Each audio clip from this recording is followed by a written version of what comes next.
Dan kalau anda perasan kita ada A dan B. A adalah A adalah environment score, betul? Dan juga B adalah stress score. Betul tak? Jadi kita mari buat analisa yang berikut. Konon-konon mengikut literature bahawa soalan A1 perlu ditambahkan kepada A5. Dia perlu ditambahkan. Jadi cara dia buat macam mana? Kita boleh buat dengan dua cara. Kita tambah secara manual ataupun kita suruh komputer yang tambahkan. Alright, cara dia adalah anda boleh pergi kepada transform. Dekat transform ni dia ada satu formula yang dipanggil sebagai compute variable. Cuba kamu tekan compute variable tu. Compute variable ini membolehkan kamu mengira skor yang berkenaan. Contohnya, skor A1 campur A2 campur A3 campur A4 campur A5. Maka anda dapat markah skor environment. Faham tak? Okey, so mari kita buat ya. Kita akan tulis perkataan apa dia? Kita akan tulis A total. A total. A total bermaksud apa dia? Total score environment. Iaitu apa dia? So ni dia macam formula. Kita bagi komputer. Wahai komputer, tolong jadikan satu variable namanya A total sama dengan iaitu, anda boleh buat dia punya algoritma seperti berikutlah. A1 campur A2 campur A3 campur A4 campur A5. Kalau tuan-tuan dan puan-puan perasan, itulah sebabnya saya tunjukkan kepada anda semua, jangan guna perkataan, guna simbol macam A, B, C. Sebab dia memudahkan kamu untuk membuat algoritma. Okey, dah siap ya? Dah siap? Kalau kamu belajar dekat universiti, maka pensyarah kamu akan kata tekan butang OK. Kenapa dia tambah-tambah tak ada A1 sampai A2 pun? Double click. Double click. Okey, saya terlupa nak bagi tahu ya. Ada beberapa cara untuk memasukkan data ke dalam variable box ini. Pertama adalah menggunakan kaedah arrow. Select, tekan arrow. Dan juga tekan butang tambah. Ini kaedah yang pertama. Kaedah kedua dipanggil serate. Apa dia? Anda boleh tekan, jika anda mempunyai kepedungan jari yang bagus, anda boleh serate masuk ke dalam. Tapi jika gegaran itu kuat, anda ketok-ketok, tak payah nak sirit. Anda gunakan kaedah yang terakhir, dipanggil double click. Macam itulah, double click. Okey. Ataupun anda boleh menggunakan satu lagi kaedah baru yang dipanggil sebagai numerical expression. Tengok, saya akan tulis sum dalam kurungan tutup kurungan. Saya tekan A1, A2, A3, A4, A5, macam itulah. Ini contoh. Dia ada berbagai cara. Tak semestinya satu cara saja. Cuma yang saya tunjuk tadi yang paling asas bagi mana-mana pengguna SPSS lah. Baik. Di mana-mana kitab-kitab bila anda baca SPSS ini disuruh tekan butang OK. Mulai hari ini saya tak ajak anda tekan butang OK. Sebab saya akan ajak anda untuk tekan butang paste untuk menghasilkan tawau yawai L. Itu toyol. Ini namanya toyol. Bila anda tekan paste, dia akan buka satu file lain seperti ini. Dia tulis perkataan atas tu bukan syaitan, tapi syntax. Nampak tak? Nampak tak syntax? Syntax ini adalah sebenarnya macam algoritma yang ditolong buatkan oleh SPSS.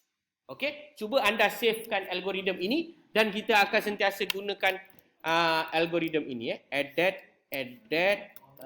2023 toyol. Toyol. Okey, jelas ke? Jelas ya? Saya ulang balik semula. Selepas saya membuat transform compute, saya buat algoritma ni tadi, saya boleh tekan butang OK ke tidak? Boleh. Kalau saya tekan, dia akan terus analyze data tu. Betul? Tapi saya tak nak advise kamu buat demikian. Saya tekan butang paste. Paste ini menyebabkan dia buka lagi satu file yang dinamakan sebagai syntax. Jadi syntax ini berguna kerana dia akan membantu anda untuk membuat analisa ini berkali-kali jika kamu ingin update. Saya ambil contoh. Berapa banyak sampel dekat dalam data kamu ni? 40. Kamu bayangkan kalau kamu ada 40 data baru masuk. Kamu nak kena buat apa? Kamu kena pergi balik tekan transform dan compute. Betul? Kamu kena tulis balik A total dan masukkan formula tadi dengan kegegaran tangan, dengan berapa ketidakmahiran kamu menekan butang dan lain-lain. Dia menyusahkan kamu.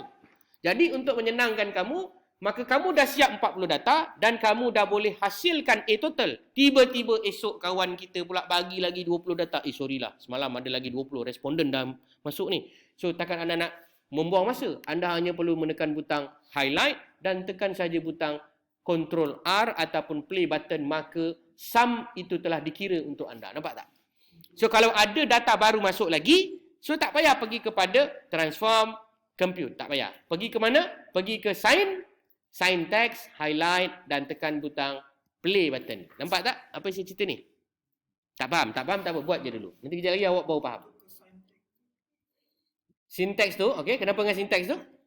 Syntax ni awak perlu highlight dan tekan butang play button ataupun you boleh tekan butang Ctrl R. Run lah, dipanggil run selection.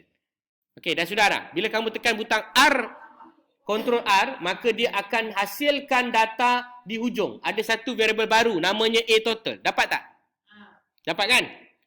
Okey, itu adalah sebab pertama. Kenapa kamu kena pakai syntax. Sebab kedua, tengok saya akan tulis tau kat sini. Saya akan tulis komen. Mula-mula, sila kira markah total score environment. Contoh kan? So, total score dia adalah yang inilah. Compute A total sum bla bla bla. Okey, tengok saya buat trik yang kedua. Saya copy je ayat ni. Okey, saya copy. Ni tak payah buat. Nanti saya tunjuk awal macam mana nak buat. Compute. Saya tak buat A total lah. Saya buat apa? Saya buat B total. Dan A ni tadi saya tukar kepada? Ya Allah, pandainya! So, apa jadi ni? So, maka saya buat macam ni. Contohnya, awak tengok saya highlight dan Ctrl R. Nampak tak? Dia dah jadi B total. Betul? Ini contohlah. Jika tuan-tuan dan puan-puan perhatikan, maksudnya cara dia ni nak menyegerakan proses. Faham tak? Ke tak faham juga lagi? Ulang ulang balik. Okay, saya ulang. Cara dia adalah ini total yang dah siap. Betul? Okey, saya cakap dengan tuan-tuan dan puan-puan, okey, sila buat benda yang sama tapi untuk B total pula. So anda ada dua cara anda boleh buat. Pertama, anda pergi balik dekat transform, compute lah. Anda tekanlah reset. Anda pergi kepada B total. Anda type balik semula apa B total B1 campur B2 campur B. Ini sebenarnya telah memakan lebih daripada beberapa saat yang sangat penting dan crucial, terutama kepada kita yang sedang nak berbuka sekejap lagi contoh. Jadi untuk menyegerakannya, copy dan paste.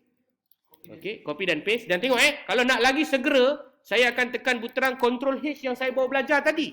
Di mana saya cakap dengan komputer, kalau kau nampak A, kau tukar kepada B. Nampak tak? Punyalah kita ni tak nak lambat. So kita boleh cakap dengan komputer, replace. Nampak? Okey, yang ini kita find next lah. Ini kita replace. Punyalah kita panggil sebagai pemalas tahap gaban ya. Dan kita boleh tekan butang yang berkenaan. Ya, dan dia akan siapkan untuk kamu. Baik, silakan. Ada ceritakan kepada tuan-tuan dan puan, tetapi sedikit mencabar, iaitu dipanggil sebagai X4. X4 ni apa? Income. Income ni tak mencabar sangat. Saya nak yang X5. X5 ni adalah apa? Waiting time. Waiting time ini adalah dalam minit. Betul tak? Saya nak ubah dia dalam bukan minit, iaitu dalam bentuk jam. Boleh tak nak buat? Cara dia macam mana? Minit nak tukar kepada jam. Bahagi ke darab dengan 60? Bahagi 60. Betul tak? Kalau saya ada 120 menit, bahagi dengan 60, saya dapat 2 jam. Jadi, contoh yang saya nak challenge you all, cuba buat satu formula untuk menukarkan minit kepada jam dalam masa kurang daripada 10 saat. Sedia? 1, 2, mari kita buat. Cara dia adalah seperti berikut. Saya compute, saya tukar. Kemudian saya tukar di sini, B total kepada time edit lah contoh. So time edit ni adalah Saya kena ambil nama variable. So, nama variable saya tadi saya tak ingat. Saya buat dia X4 kan? X4, sorry. Bukan X4, X5. So, saya ambil lah. X5 bahagi 60. Kelas. Okey, siap. So, bila saya tekan Ctrl R, dia akan ada dah dekat belakang ini. Nampak tak? 0.75 jam, 2.5 jam, 25.03 jam. Memang dia betapa di situ. Untuk mendapat hidayah daripada Tuhan. Tak apalah, ini contoh. Dapat tak? 150 jam. Masya Allah, ini lama no duduk ni. Ini dah macam nak dekat satu Ramadan dia repak kat situ kan. 150 jam. 150 jam kalau bagi 24 pula. Banyak tu. Ramai hari dia.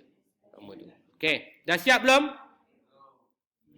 Faham tak apa yang saya buat ni? Saya gunakan sinteks untuk hasilkan dia.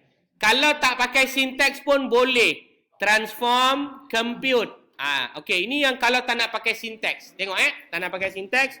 Saya tulis wait hours. Ini contoh yang tak pakai sinteks.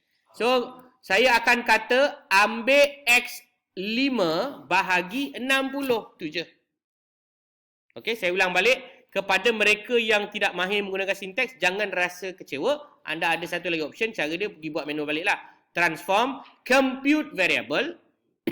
Kemudian kamu tekan reset. Reset ni maknanya untuk buang dia punya memori yang lama. Kemudian target variable ni saya tulis wait, H-O-U-R, wait hour lah. Wait hour maknanya masa menunggu dalam jam. Nama of expression ni adalah waktu dalam minit tadi, iaitu X5. Saya ambil X5 ni. Double klik, saya akan bahagikan dengan 60. Maknanya masa dalam minit bahagi dengan 60 dan saya tekan butang OK ataupun saya tekan butang paste. Dalam kes ni saya tekan butang OK lah. Saja nak tunjukkan kepada kamu macam mana kalau dia kita tekan butang OK. So dia dapatlah wait hour, nampak tak? Time edit dengan wait hour ni adalah sebenarnya cara kira yang sama.